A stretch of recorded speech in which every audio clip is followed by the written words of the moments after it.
MPH Sports Podcast. Talk sport and property with sports people discussing their careers and how property played a part in it.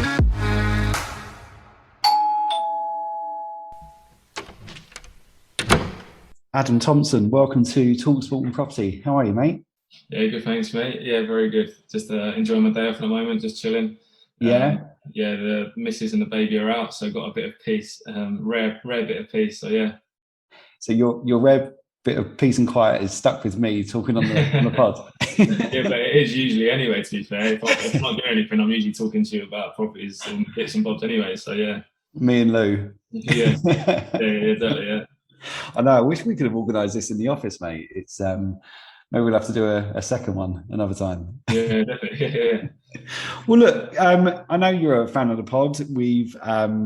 I'm going to explain to you and again to our listeners how this works. So we're going to spend the first half talking about you and your career, and then we'll come back and start talking about my favourite subject, which is property. So Adam, born in Harlow, a defender with 259 professional appearances for Watford, Brentford, Wycombe Wanderers, Barnet, Southend, Bradford, Bury, Rotherham, and your current club, Leyton Orient, scoring a total of 8 goals. But you have also represented your country, Northern Ireland, under 17, 19, 21, and first team level with 23 caps and 2 goals.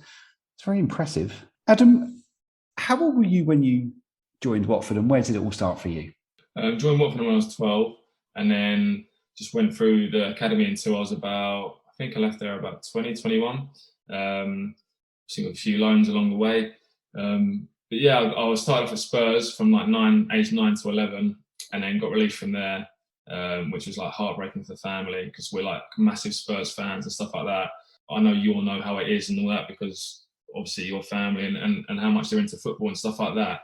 But you know, for my dad and for my mum and for my little brother at that point, you know, it was just like it affected the whole family. Obviously, even like at 11 years old, it's crazy, isn't it? Because like you just sort of think, oh, he's at Spurs, like that. You know, what could happen now? And then obviously got released and just worked really, really hard from then with my dad. Really, just like literally like running up hills, going around athletics tracks, swimming every Friday, doing this and that, and worked hard. And long story short, Watford and worked my way up and was there till about 21.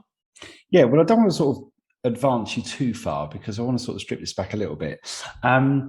You're right. Look, the academy process is brutal. It is that X factor moment, isn't it? You know, every year you're looking for that annual review, hoping you're going to be retained. And then you get to a certain age group where your 1 year's become 2-year contracts up until, you know, scholarship. Was it scholarship or YTS back then?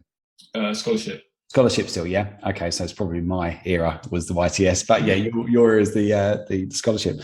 Funny enough, I mean, obviously we've gone through it with my boy Jamie. You know, he's been at QPR since the age of 8, and funny enough, he was one of 13 that's been retained for the under 15 season. Oh, really? However, because of COVID, instead of giving him a 2-year deal back in April, they would only give him 6 months until October, November, so they've pushed it to November now.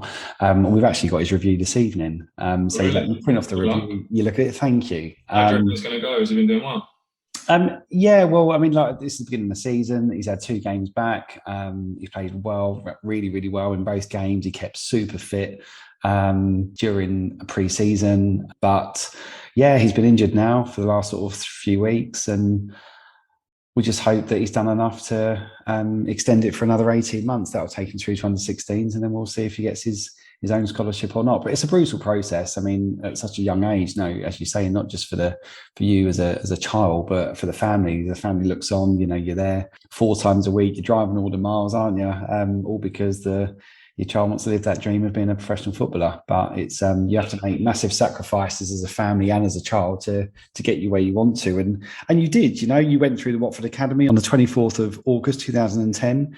You made your first team league debut at home against Notts County in a 2-1 defeat before a few months later making your league debut against Burnley before signing your first professional contract. So that must have been a really proud moment for you, Adam, and you know, as you said, your mum, your dad, your brother, who had been part of your journey along the way. Yeah, no, it was such a proud moment. I think as you're growing up, I think the thing that you the first thing you think is going to come and going to make you and your family proud is hopefully getting that professional contract, and that's what you work towards. Like, hopefully I can be a pro footballer. Like, that's what I want to be. But like you say, for me, it was the other way around. I was still technically a scholar when I made my first team debut, and I think I ended up playing quite a few games before I even got my professional contract. So that came first. So it was a bit of a weird one, because the first sort of major achievement I got was playing for the first team, which was unbelievable. And yeah, like my mum, my dad, my brother, we were all so proud. And then got the professional contract, and went from there. So and I think the Northern Ireland debut come in and around it as well. I think there was a week when I made my Watford debut, my Northern Ireland debut, and maybe got my pro contract, something like that. It was like a ridiculous week, and I think in a way, like, that week maybe I just thought, oh right, this is how it's going to be now. This is just normal now. Do you know what I mean? I'm going to play for Northern Ireland. I'm going to play for Watford, and a professional contract and stuff like that. Not that I took my foot off the gas at all, but I probably had them expectations of, oh, this is brilliant, isn't it? Like, I'm 17, it's all happening, and then you realise, like, no, like, you're going to get them highs, but you're going to have to work really, really hard. And sometimes it doesn't even matter how hard you work. You're going to get lows, and it's going to be challenging as well. And that's when obviously the loans come in and stuff like that. So yeah. Do you remember your debuts? I remember the Notts County debut. I don't think I remember my league debut. No. No, do you not? No. So I was going to ask. I mean, I love a debut conversation, and you know, it's quite funny when you talk to a player. Say, "Oh my God, I was so nervous that morning. I couldn't sleep. But then suddenly nerves turn to excitement, and then you get on the pitch and suddenly you're calm. Yeah. And suddenly you just do everything that you've ever practiced, and suddenly, you know, the crowd is blanked out and you're just doing what you love doing. Yeah, I think I remember the Notts County one, my full debut, and that was, because I was 17, it wasn't really nerves. I was just like, yeah, like, do you know what I mean? You don't realise the magnitude of what's happening. You just think, oh, I've worked up my way up, and now I'm just going to go first team and play, and it's like a cup game against Notts County, who were maybe a league below us. When in reality now you realise every game is just like massive, and like, even if you play a team a league below you, it's still like a big game. And I was 17 making my debut, but you just don't realise the magnitude of it. Do you know what I mean? So yeah, it wasn't like I was really, really nervous and stuff like that. That probably come more as I grew older, because then you realise, oh, how much is riding on this game, or I need to play well here to stay in the team or get a new contract and stuff like that. But I sort of, in a way, miss that feeling of there's no pressure, because I don't really know what's going on here. Like, it's fine, I'm just playing football. Looking around the dressing room in them sort of moments at 17, who was in your squad back then? Who was in your team? So I think we had Troy Deeney just came, Danny Graham, Martin Taylor. I don't know if you remember Martin Taylor, big Martin Taylor. John Eustace. We had like a really experienced, some might say horrible team. So it's easy for like the young lads to come in and fit in and just sort of do their job, because the experienced lads would get you through it and help you through, and almost control the game, especially like John Eustace and people like that. So it was fairly easy for like a young lad to come in. It wasn't as if it was like an inexperienced squad and you sort of coming in and it was all it's a bit shaky. Like, they knew what to do, and they'd pull you through. So it was a good team to be involved in, with Malky Mackay as well as manager and Sean Dyche as the assistant. Yeah, we knew what we had to do. In January 2011, you sign an improved contract, keeping you at the club until 2014. Adam, at this point, were you thinking you would start to get more first team appearances, or did you expect a loan move was around the corner? I thought I was going to start breaking into the first team, like regularly. I think, like I said, at that age, you just think, oh, I've played a few first team appearances this season, so the next season I'll do more, and then next season more and more and more, and you just think it's just going to go like that.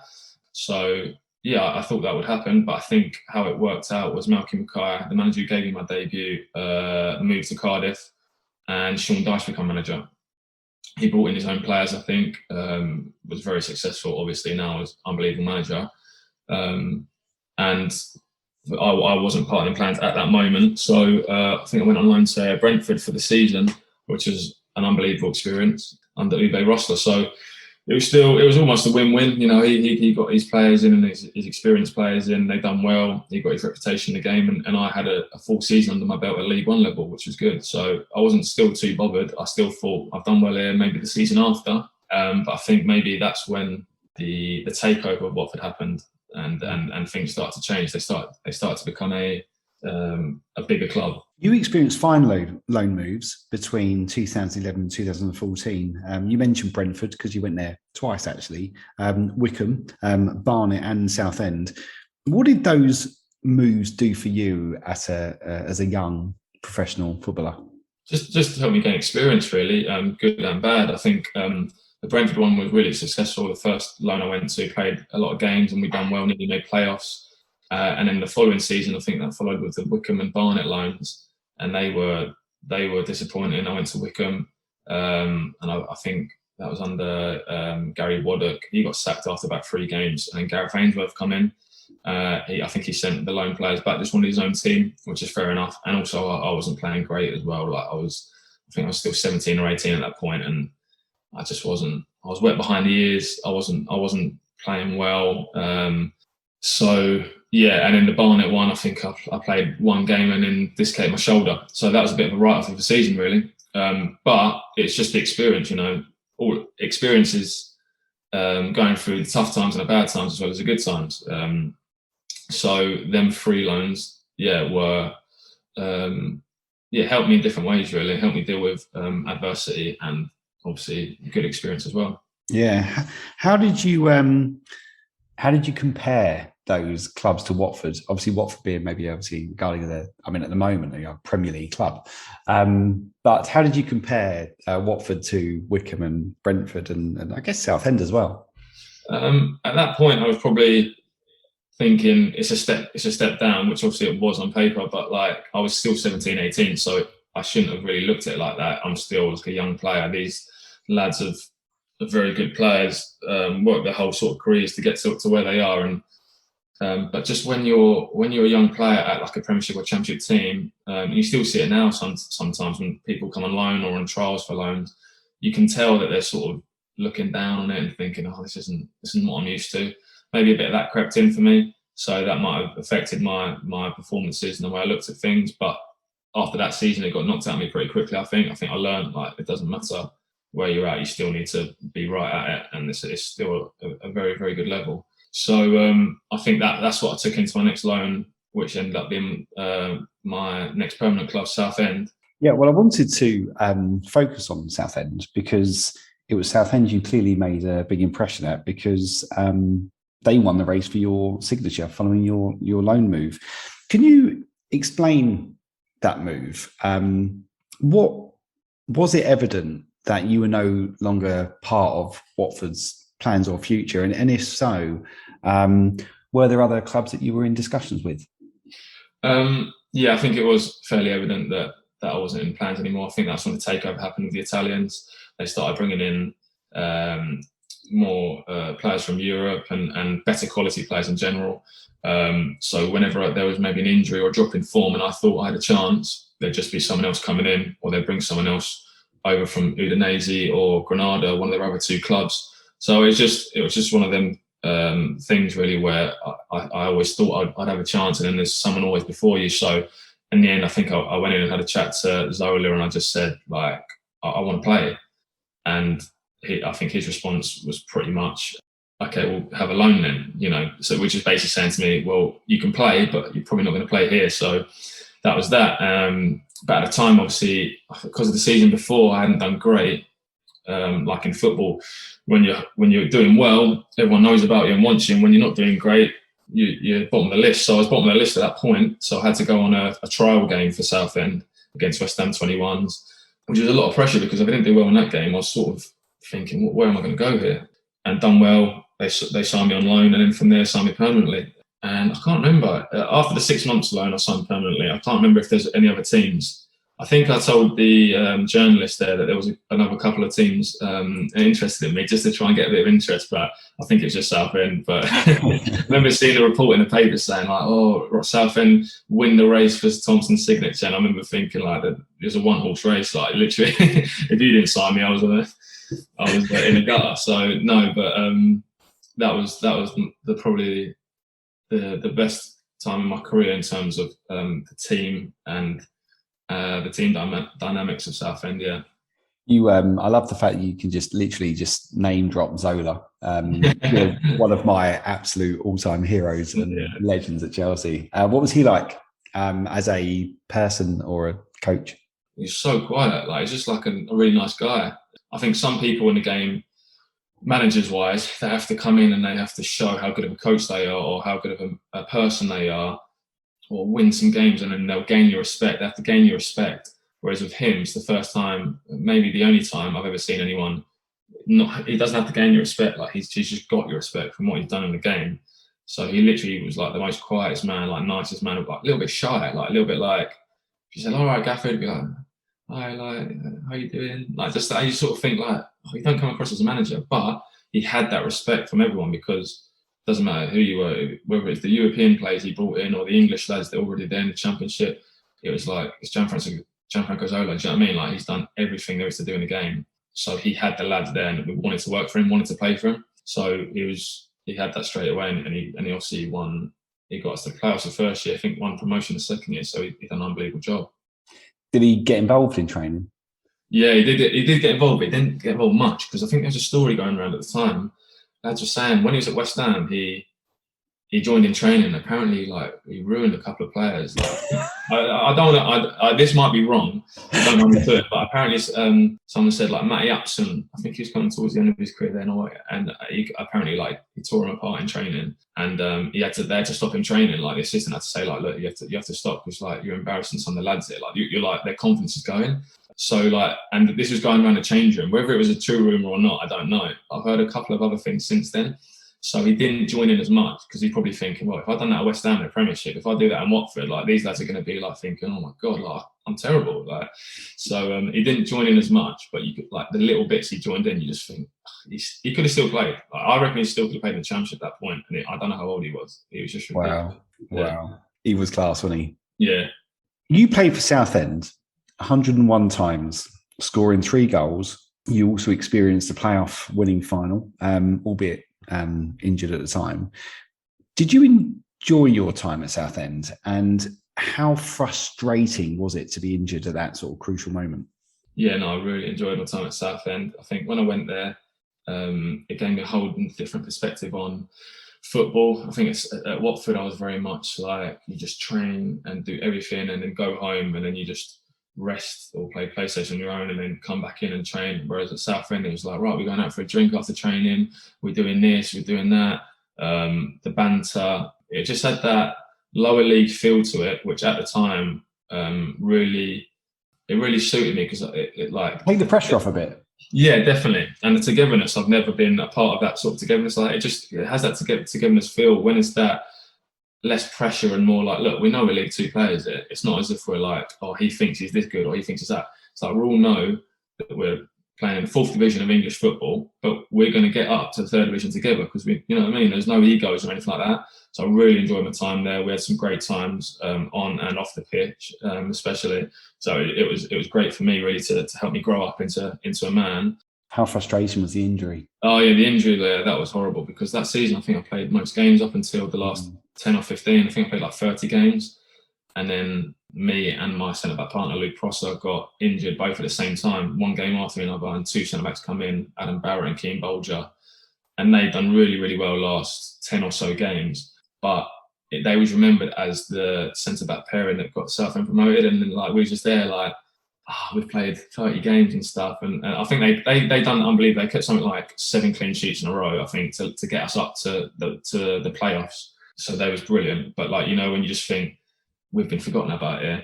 And, like, as much as it was unbelievable to, like, lift the trophy, it's probably one of the best days of my career, you still think, like, I don't feel part of it on the day. So that's definitely something that spurred me on in my career to want to get that more promotions, because I didn't feel I was part of that one. And luckily I have got a couple since then, so it definitely helped me spur that on. But I still love to play in a playoff final. As much as I'd love to get promoted automatically, just that feeling of not being involved in the playoff final makes me want to play in the playoff final now. So that's one of my targets that I want to achieve. You then moved up north to Bury. So what I found fascinating was you joined Southend, you loved it at Southend, you played 101 times, clearly very successful. Sound like you were a real success, but then you moved. Why? The money, in being blunt at that time. Southend done really well for 4 years, and then that last season I was out of contract. I think I played every game. I think we missed out on the playoffs by 1 point, something like that, to Millwall, who eventually went out. And I thought I'd have like a bit of a championship interest. I think Millwall were interested, who went out. There's another couple of teams that you think like top end of League One, and a couple of championship teams sort of umming and ahhing about it. And then my agent said, "Oh, Bury want to have a chat." And we played Bury in the last game of the season, Southend, and beat them 1-0. And they had to wait on other results to stay up. And I was saying, I've just had an unbelievable season at Southend, who finished 7th, just outside the playoffs. Why am I going to go Bury? And he's like, "I think you want to listen to this conversation." And I was like, I don't think I do. But anyway, we'll have a chat. Anyway, whatever. He said, just listen to everyone. Do you know what I mean? You've still got time. I think I went away with Northern Ireland, come back to Manchester Airport, went to Bury. And long story short, they just said, I met Lee Clark and the people there, Chris Brass and stuff like that. And they was like, "Yeah, well, we're going to offer you this." And I was like, right, okay. And then went back out, and me and my agent sort of saying, "Oh my God," I did not think I'd get that even if I maybe went to Championship. And then went back, and I think my agent said he wants more than that, something like that. And they was like, "Yeah, okay." And I was like, I can't turn that down. At that point, I think it was a 3-year deal as well. So the security and the money, I couldn't turn it down. So and they were signing a lot of players that I actually thought they was going to be successful. It wasn't just a thing of "Oh yeah, they'll be near the bottom, but I'll just take the money." It was they were signing that person, the best players from League One. That was having the right go. So I was thinking we could go up to the Championship there. So I could get what I want and be on these wages as well. And that was the biggest lesson in my career, because I would never ever go anywhere again based on money, because that was the worst season of my career. That one, yeah. It's a shame. I mean, I can understand why you've gone there for commercial reasons. It's a short-lived career. You do have to chase the buck. You're not the only one in sport to have said that openly. And like you said, you wanted to get to the Championship. You felt that was the level that you were probably capable of achieving, and maybe you could actually do that with a security of a 3-year agreement at a club that were clearly ambitious. And I mean, you were also given the armband at Bury. Was that a role that you enjoyed taking on? Yeah, no, definitely. I think that season obviously was terrible, and one I wrote off. But the season after, Ryan Lowe come in, and we had a great team, and got given the armband a couple of times, and yeah, it's just the proudest thing ever. My dad would love seeing me be captain and stuff like that, and cup games against Forest and things like that. My family come to watch every single game. I know you do with your kids as well. So I know you will know how proud it would be for you to see them as a captain and stuff like that. So it was a massive thing for me, because I knew it was a massive thing for them. I play like I'm a captain, whether I'm captain or not. So it doesn't matter that much to me, but I just knew that it was making them extra proud. So it was quality. Yeah. You experienced promotion from League Two with Bury before moving to Rotherham. Where at Rotherham, you also experienced promotion. Were you just like a lucky omen, Adam? Yeah, it was a good part of my career. Yeah, it was back-to-back promotions. It was really good. Bury team was unbelievable in League Two. We got promoted in second place, and then went to and then Bury folded that off season. So then I had to wait for 2 months because I'd left it so late. Bury folded. Everyone had signed their players already, so I had to wait a couple of months. I think late August until I got the Rotherham deal, and then fought my way into the team, and then we went on an unbelievable run, and we got promoted as well the COVID season. So yeah, and then I went to Leyton Orient after that, and I was hoping for the Michael Jordan three-peat, but it didn't happen. We finished mid-table in the end, but hopefully we'll go for it this year. Yeah. How's it going at Leyton Orient? Yeah, it's going well. Yeah, for the team-wise, it is. I played 6 games when I went there, and then broke my ankle. So for me personally, it was a disappointing start. Signed an 18-month deal, so I've got this season, and I'm back on the pitch now. I've just started some light training with the first team, so hopefully this is the start of the comeback, and hopefully I can add something to the team, and we'll push on from now. I didn't realise Darren Prattley play for you? Yeah. Pratt signed beginning of the season, and when he's the captain, he's quality, unbelievable captain. Unbelievable. Do you know him? Yeah, I do. Yeah, no, Darren's a great guy. I met him a couple of years ago, actually. Really? Yeah, we always kind of sort of stayed in touch, but I actually haven't spoken to him for a long time. But yeah, I saw it on, I think it was on Instagram somewhere. I was like, oh my God, he's at Leyton Orient. I knew you were coming on the pod.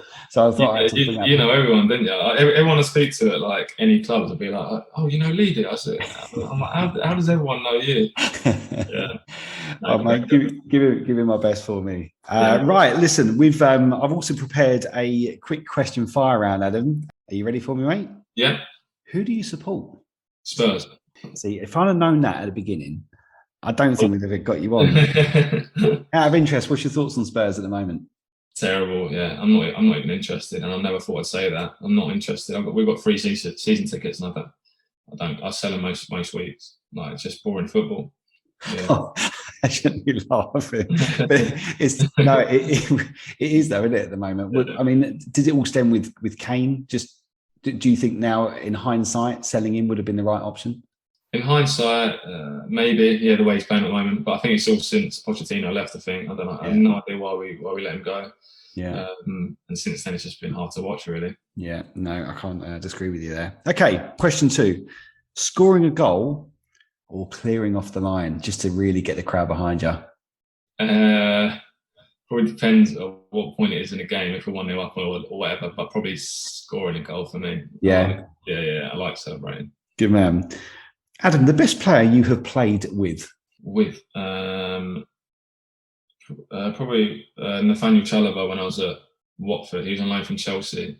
And at the time, like, he was doing things in training. That was under Zola. And I was doing things in training when he was like 17. That I was just like, it's as if he was like playing against kids and he just done whatever he wanted. I thought he was going to be Premiership regular and like England, stuff like that. He has played in the Premiership. I think he's at Fulham now, so obviously top end Championship. But his natural ability is unbelievable.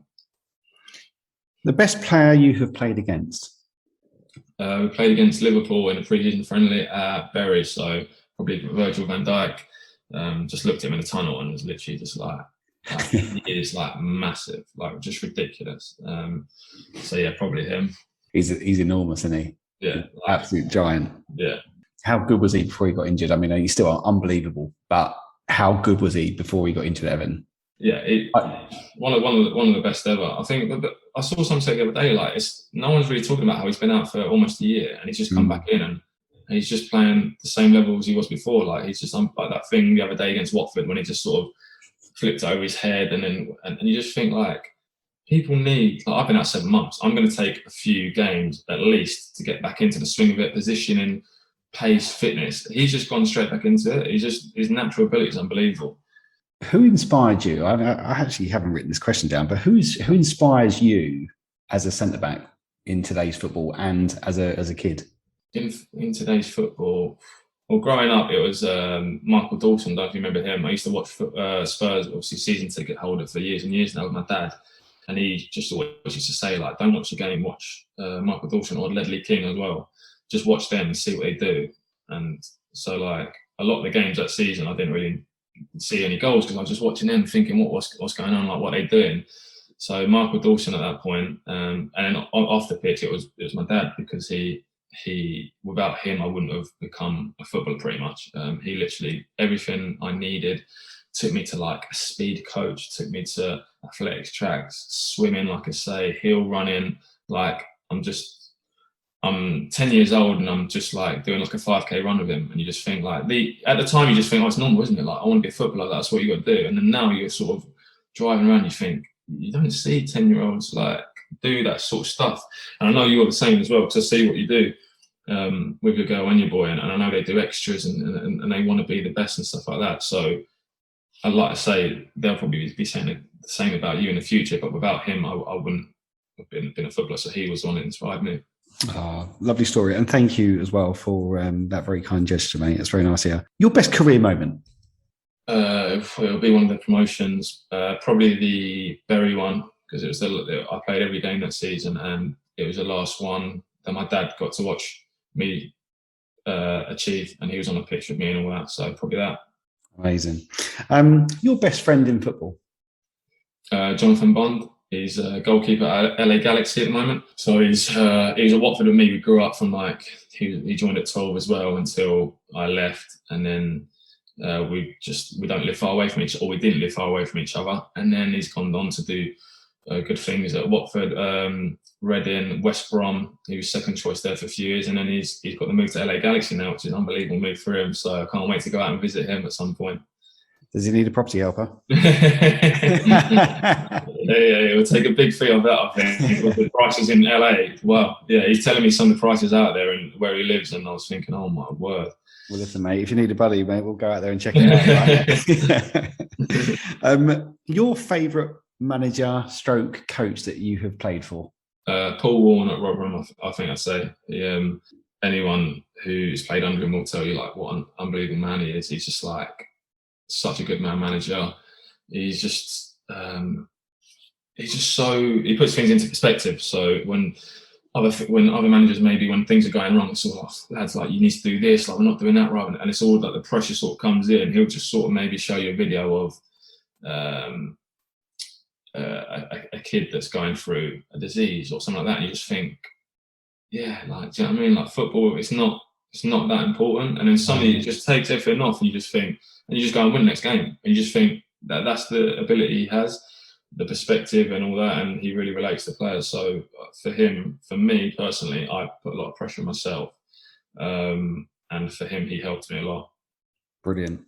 You joined obviously a number of different clubs, Adam, and what I tend to see is that typical sort of stereotype: player joins a new club, how they're welcome to the group is often in a breakfast or lunch or dinner meeting when I have to stand on a chair and sing their song to the group. You done that before? And what's your song? Yeah, a few times, yeah. With the amount of clubs you listed out there, I've done it a lot. So I don't have a go-to song really. I think I've sung a few. I think Angels by Robbie Williams come out a few times. You got a bit, have you?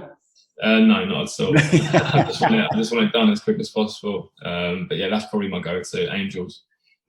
And last question, because your property portfolio is now becoming very impressive. How many are we buying next year? Well, I've run out of money now, so none. But yeah, no, I think what have we got now? I think with you, I think there's 5. We've got 3, another 2 going through now. So, you know, I think from now, hopefully, if we can just keep like pulling out the money from them, if they make money, and then pulling it out, and then that's what I'll reinvest. So good man. They go up in value. But yeah, no, it's looking good. Right. Well, on that basis, mate, let's come back and talk property.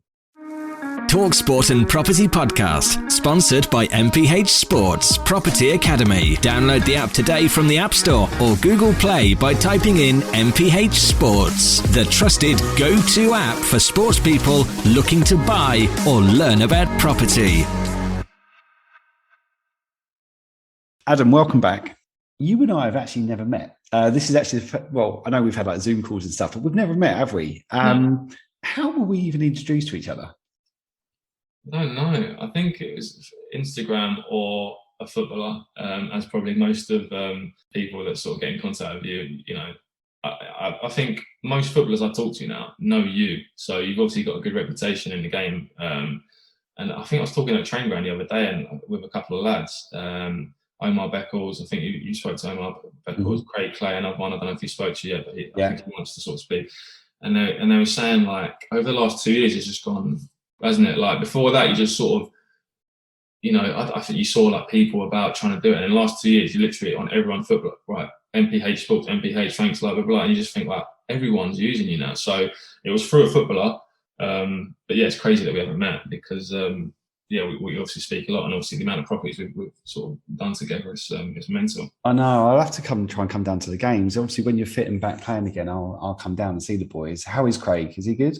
Yeah, he's all good. Yeah, he's wanting to push on with property now, as I think a lot of lads are. When the experienced lads at Leyton Orient have our little sort of gym get-togethers in the morning, do our pull-ups and stuff, and we just talk property really, and talk life after football.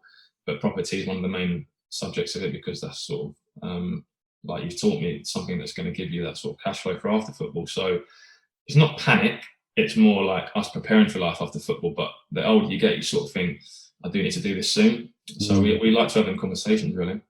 I met Darren when I did a laps event under Robbie Simpson.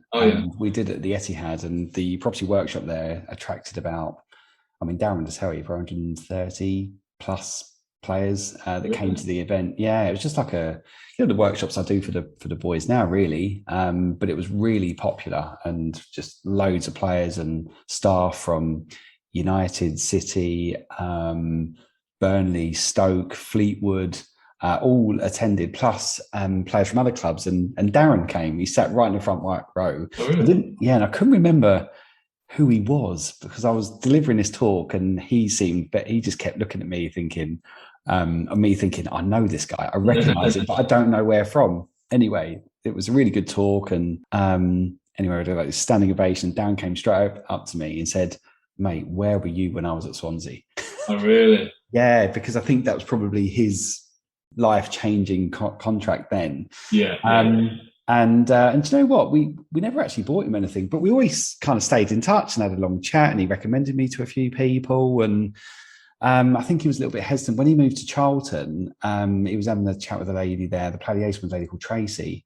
And I think she had introduced him maybe to something more locally, that he was going to buy and rent it out to the players. Okay. I just said, look, as long as you do it in the most tax efficient way, do whatever you like, you know. If I can help in any way, I will.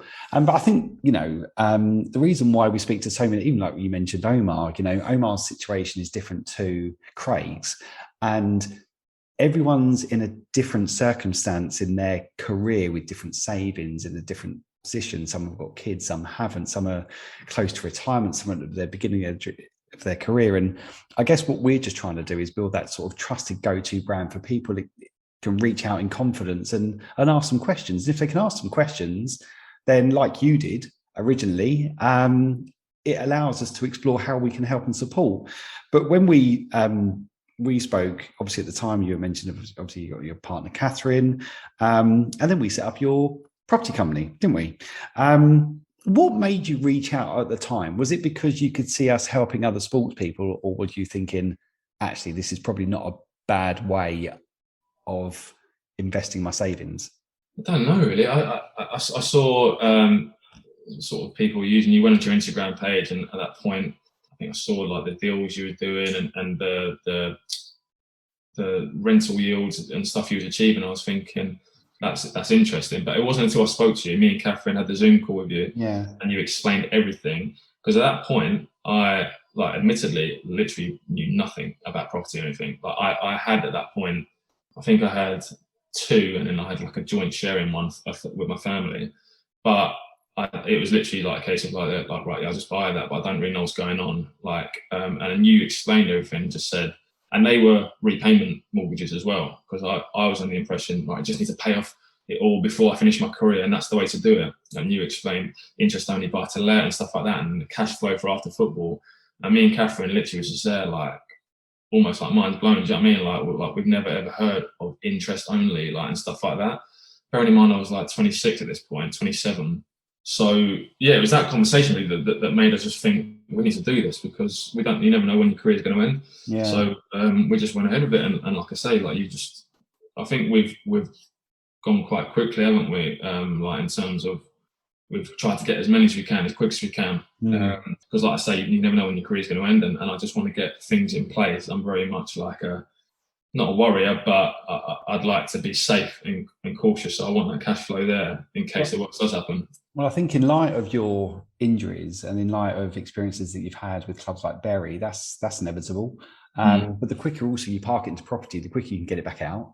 And that's the benefits of interest only. And when you do buy it through a vehicle, like a company vehicle, it does give you those tax breaks where you can offset those interest only mortgages, and therefore you're paying less tax, which means you're going to make more profit, which means you're going to pull your money back out and put it back into Adam and Catherine's personal bank account. And if you want to reinvest it, you can. And if you just want to replace the pot and for your future, then you can. And do you know what? Coming out of sport debt free is the right advice that you've been given. And I wouldn't ever want to steer you away from that. But you're not buying these properties.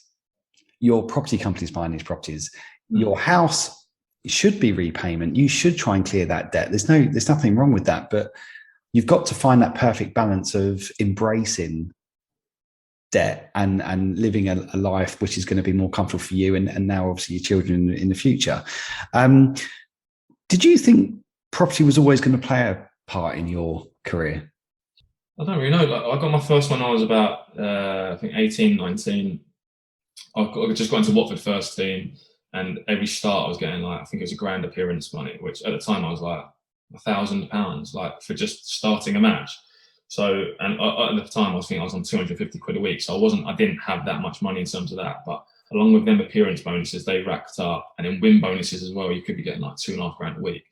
So after a while I had enough, and my dad and my agent at the time, like we're really switched on, was like, look, get a property. They put it all into property. I think I had to put £67,500 down, but I only had 60. Literally wiped up my whole account, borrowed 7.5 off my mum and dad that I've really paid when I got my bonuses and stuff in the coming months. And I got my first property. But they said do repayment because you don't want debts after 10-year mortgage, because you don't want debts after your career. Got another one in Manchester, I think when I was about 24. But my mindset was always like, even a car, like I don't want to pay off a car, I just want to buy it. I don't want any debts and stuff like that. So that was always my mindset. So I think you definitely opened up my mind to the cash flow side of it, and like you don't have to pay it off, like you just can get the income from it. So I never really saw property as a thing until I spoke to you, really. I just thought maybe I'd own a couple of properties at the end of my career, and then maybe I'll just get another job. When really now I'm seeing, if you do really, really well and really manage to manage your money well, you might not even need a job after football. And then that's the thing that's really driving me on now, because I want to spend as much time with my little boy and any more kids that I have as much as possible. So yeah. That's a great answer. So I'm going to say this on behalf of Lou as well, because you met her today in the office. Yeah. She's obviously worked for me full time. She's our sales progressor. How have you found Lou? She's literally like my saving angel. Like without her, like I honestly don't know what I do. Like I said to you already, I say this to a lot of people. Like you say how much property you've got, how many properties you've got, and they're like, oh my word, you must be so like switched on about property. And I'm like, no, I'm not. Luckily, I have like you and Lou to sort everything out for me. And I literally say to them, like, I'm a little bit miles off it really in terms of property, and I'm getting sent emails. I'm just like, look, Lou, can you sort that for me? And Lou, what do I do here? And she's literally just gets everything sorted for me, bang and done, which is great and unbelievable, because she's really sorted me out. But I do need to sort of switch myself onto things so I can do it myself as well. But without her, I would not be able to get any of the properties I've got, because she's just literally just there. Every time I WhatsApp her, the group she put us in and all that, she's literally back within 2 minutes. Yeah, done. Yeah, I can do that. It's unbelievable. But you know, I'm going to say this openly, and I know you probably know this, but you are genuinely one of the nicest people we've actually ever worked for. You're very genuine, you're humble, you're responsive. And because you're so enthusiastic, we get enthusiastic, which means every single time you're like, oh, Lee, you know, can we find another one? We're like, oh my God, yes, listen, the moment we see something, we want to feed it to you, because we know you're going to get excited about it. I know we've done, 4, 5, 6 now? 5, I think, yeah. Okay. Is there an end goal for you? Because do you know what your company's now turning over in terms of... Well, there's a couple going through, isn't it? The Ashford one's going through, and that's obviously, if that's the service accommodation one, I don't know what I'm going to get on that, but if it is what it's projected, then that could really put it up. But I think just some ones would be around about 1,500 a month. Yeah. And then that takes it up to, let's say, for example, around £2,000 a month. Yeah. Which obviously great, because it's paying off my mortgage. And then some. So I'm starting to wage and as well. But like I say, now I've sort of used up all the capital me and Catherine have. So now it might be a case of I'll have to pull out money from this house, or pull out money from them if they go up in value, which they will do. Yeah. I think I've done already, the Donington ones, and then go again. But I think the end goal is to pay off my mortgage and have a wage that I can literally work if I want to, but I don't need to work. So I can just literally spend as much time with my family as possible. So we've got 3 up in the northeast, have we, at the moment? 3 gone through, 1 going through. 1 going through. Okay, so we're probably turning over about 1,500 with another one going through. That will probably take it up to about £2,000. If the Ashford one, when that does go through, the service accommodation for me is exciting. It's really exciting. Yeah. Considering we've worked with the service accommodation group previously, and they have literally smashed these numbers off the chart. I'm really hoping the financial report that they've attached to that development is undercooked. If it is, it's a game changer, really. Yeah. Because I think short-term letting at the moment is incredible. I mean, it's a changing market, isn't it? So we've got to adapt. We've got to then explore new opportunities. And we bought a player, 2 investments in plays for Everton, and he bought these 2 in York. And it was only that the fact that, and I was very open and honest with him, saying, I'll be honest, I've never done service accommodation for it before, but the report looked really, really impressive. That's why we kind of went into it, but openly, that we hadn't done it before. But when we saw post, 6 months later, we had seen the returns that he had got, he said, just so you know, the figures that company had attached to that block, they have smashed it. Really? Absolutely tore it apart. So that was when we bought them other ones in Manchester. He came back and bought another one because they were the serviced accommodation company. Yeah. So when Ashford came available, it was like, look, Adam, I'm just telling you that the same service accommodation group are with the Ashford development.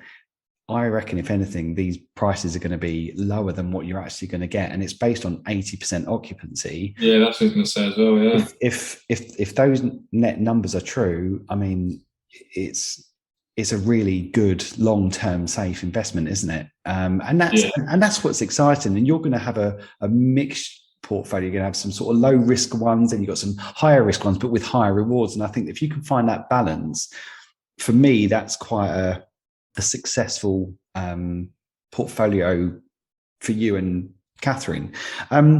You mentioned earlier there's like an older group that hang around in the gym. Why is property so popular?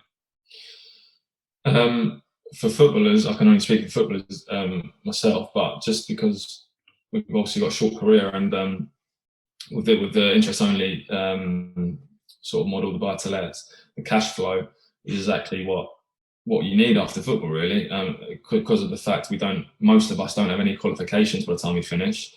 I think a few people get maybe a degree. Some people might study something that might get them a certificate or something like that. I think I've got a personal training certificate, but I don't really want to be a personal trainer. I'm just doing it for the sake of, just in case I need it. And I think a lot of lads are in that same boat, and so if they can have like that cash flow for after, so there's not as much pressure to get a job or get a high paying job, because a lot of us might not be in a position to get a high paying job because we haven't got any qualifications. Obviously, we've come from an industry where you need discipline and real drive and stuff like that, and that's brilliant. But not all and some companies see that as a real plus and it will bring you in, but they'll still bring you in on that level wage, even if it is sort of a good sort of job. So I think you need to be prepared to have, you need to have that passive income to top that up. And if you can be in a position to manage your money that well that you don't even need a job, then that's obviously the dream for every footballer. So I think that's why footballers are interested in it. But like you say, like it's more of the senior lads, and I think, like you said, like Darren said to you earlier, and I would have been the same as well if I'd have met you at 21. To think of the position I could have been in now, possibly. I'm in a great position now, but like thanks to you already. But the position I could have been in, I could have been literally just thinking, playing without pressure at all. Thinking like, if I don't get a contract in this season, it doesn't matter. Whereas at the moment, I'm thinking, I need this contract here. So you're going to play under pressure. So I think that's the thing. I think if we can get it into like the younger players, it would be great as well. You played for 9 clubs, to include Leyton Orient. Have you ever experienced any form of property education from like an outsourced company coming in, doing a talk with you boys, just to maybe give you a little bit of mentorship, some simple basic education around property investment and anything like that? No, not at all. All we've had a few clubs is accountants come in maybe and just say, look, we can manage your money for you and stuff like that. But that's it, really. Okay. The LFE, which is the League Football of Education, they have a duty of care to help clubs in the EFL, where obviously you've been playing your whole career, with these kinds of workshops. I mean, it is happening at under 18s, at under 23s, and it's happening most weeks at most clubs. And to be fair, they do a really good job. Would you see it as an advantage to also deliver these kind of life skill programs into first team squads too? Yeah, definitely. That's one of the conversations the senior lads have been having at Leyton Orient, is saying, like, for example, if you come in and chat to us, like how good it would be for the young lads, because for the properties, or some of the properties that you're sort of doing for me and the other lads in some of these locations you're getting, you don't need hundreds of thousands of pounds to own a property and to get, you know, a monthly cash flow. You can, you know, young players, even of a League One, League Two standard, can have the capital to have these properties that you source from. So I think it's definitely something that we want you to do. I was chatting to the lads the other day, actually, and I was saying, like, it's a bit of an awkward one, really, because I want you to come in and talk to everyone, but mostly the younger lads. But I said, because obviously I've been injured, it's a bit of an awkward one to me, saying, like, knocking on the gaffer's door and be like, "Hi, Gaffer, like, I know I haven't played a second for you this season, but it's all right if I bring Lee in and he does a chat for the lads." You know what I mean? It might come better from someone else who's actually played this season, because I don't know if I'm reading that wrong, but I just don't feel comfortable, you know, not playing for him yet, and then just saying, "Oh, by the way, can I bring someone in?" and stuff like that. It's just the character I am. But we definitely have been talking and saying, we want you to come in. For the younger players, obviously for the older players as well.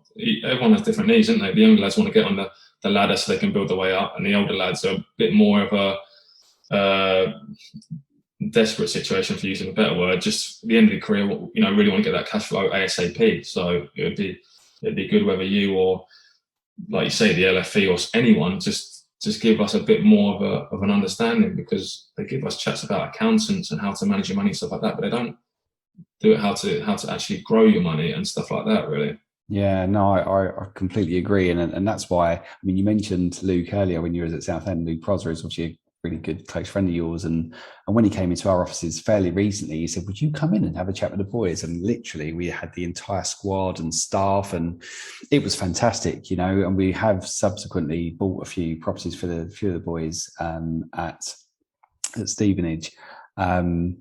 And yeah, you know, he's obviously a very likable guy, isn't he, Luke? And but what I loved about him straight away was like, look, I think it would go really well if you would just come in and maybe talk to the boys. And we're talking 15, 20 minutes tops about structuring the property company and looking at how you can prepare and how you can source and how you can build up a passive income that can one day replace that salary for you, you know, just like what you're doing now, what Luke's doing now, and a few of the boys at Stevenage. But we're doing it in rugby at the moment, and this has been embraced. We've had we've done 2 workshops recently, one at Saracens, one at Wasps. I'm at Exeter Chiefs in a few weeks, and the rugby boys are getting it. And literally, we're talking senior players, 30, 40, big, burly men and staff. And now we've been asked to go into the rugby union side as well. Just because I think this is really important, because whether you're 21, 31, 41, this is information that not necessarily everybody knows. Yeah. And even if you do know it or you think you know it, it's often quite nice just to have 15 minutes out and be reminded. And it's, you know, we did it at Wimbledon. Darius Charles was very kind enough to have experienced that workshop when I did it at Wickham. And when he signed for Wimbledon, he said, "Would you come in?" The response was unbelievable. Again, we've got the entire squad there. We've got the staff there. The manager was absolutely brilliant. The captain came over and thanked us for coming in. And one of the younger lads from Tottenham came over straight away. I was like, "Oh my God, this is exactly what I want to do." He's been in the office since. Really? Yeah, we've got his company all set up, and now we're obviously going to try and find him somewhere at some point. And this is where I guess it's a shame that players have to reach out, but it's all got to be signed off by the manager. And yet I've had managers on this podcast. I buy properties for managers. Yeah. And they're like, oh yeah, look, we should definitely get you in. And you're thinking, oh my God, you know, the boys need this. You know, they just need to know the information. They don't need to use me. They can if they want, but it's not coming in for a sales pitch. It's just a 15, 20-minute chat about how we can possibly explore tax efficient way of buying you property in bulk that's going to give you a bit of a security net, just like what you're doing now, you know. If Craig or Darren wanted to maybe have a chat with the manager you have at Leyton Orient, I'm more than happy to come in and have a chat with the boys, and we'll just literally smash it out and have a chat, and hopefully it will go down well, and you know, they can all maybe take away from it what they want to. Definitely. We definitely spoke about that and said that already. I think if one of them maybe asked, because a lot of managers' issues is when you're doing stuff outside of football, it's like, is that going to affect your play? Or, you know, if you're doing a degree, are you up late at night trying to finish off that assignment or blah, blah, blah? And we don't want it to affect your performance. Whereas the good thing of this is it's not going to affect your performance. It's just maybe an email every week or so and stuff like that, just filling out a form or filling out this or that. And if you've got someone like Lou, which I'm sure, you know, you've got a few Lou's to help people with stuff like that, then it is literally almost, you don't really have to do anything. So it's a way of making money, you know, hands off, and it doesn't affect your performance at all. So that's the good thing as well, I think, that managers will buy into. That's brilliant, mate. Thank you. And you're right. Look, you know, anything that we ever do is designed not to interfere with your career and performance. If anything, it should enhance it, because it should motivate you to save up more money to buy more property, because property is probably the best hobby you can have. You know, it's a great obsession, isn't it? Adam, look, you're still only 29. You're a young man. Have you got plans for after football, or have you still got goals and ambition within sport? Still got goals and ambitions in sport. Obviously want to play for as long as possible and win as many things as possible, promotions and trophies and whatever. And but yeah, in terms of after football, I haven't found that thing yet. You know, I've got a personal training badge, doing my UEFA B license, coaching badge. If you said to me now, would you want to be a coach? I'd be like, yeah, you know, maybe. If you said it, personal trainer, I'd be like, yeah, might be okay at it, but not really bothered. So there's nothing that I'm thinking, like nothing's come at me yet when I'm thinking, yes, I want to do that, apart from property. But can property be a job? That's the sort of conversation I've been having with my brother. My brother's really keen on property as well. We're just sort of saying, well, yeah, brilliant. I'm investing in property with Lee, and he's helping me with it and stuff. But how can I make that a job? I know I've got a company. So that's maybe the next thing where I need to sort of think, how can I do it as a career? Or I don't know. I don't really know. But long story short, no, I don't have a plan for after football. So that's why I'm trying to put as much as I can into property. So it takes that pressure off of having to have a job. Well, maybe you can come and work for us. Yeah, that'd be good actually. Yeah, with the work experience soon or something like that. Yeah. Sounds good, mate. Honestly, the thing is, though, is that obviously, as you mentioned kindly earlier, over the last sort of 2 years, it's just gone absolutely bananas, and it has. And we're very privileged, and I often say how lucky and fortunate we are by having so many different people that will reach out, and we can just explore how we help different people in different ways, and sharing some lovely experiences ourselves. You know, going to sport, meeting new people.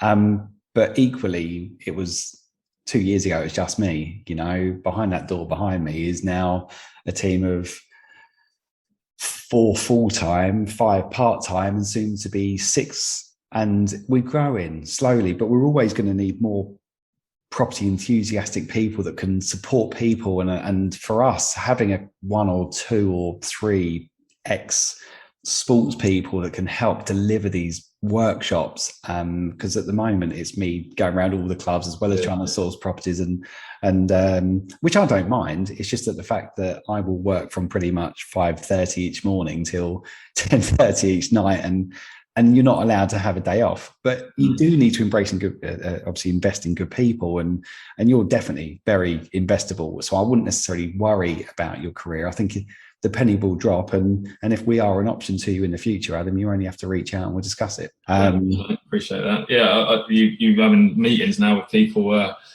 you know, like the celebrities you're having meetings with. I think when you spoke to the big man this morning and people like that, I'm thinking, why is he still why's he still talking to me? I'm playing for Leyton Orient here. Like, he's got these absolute big dogs. But that's obviously the good thing about the company as well. I think it doesn't matter if you play League 2, League 1, Conference in Slovakia. That, you know, obviously you're dealing with these top Premiership players, current and ex.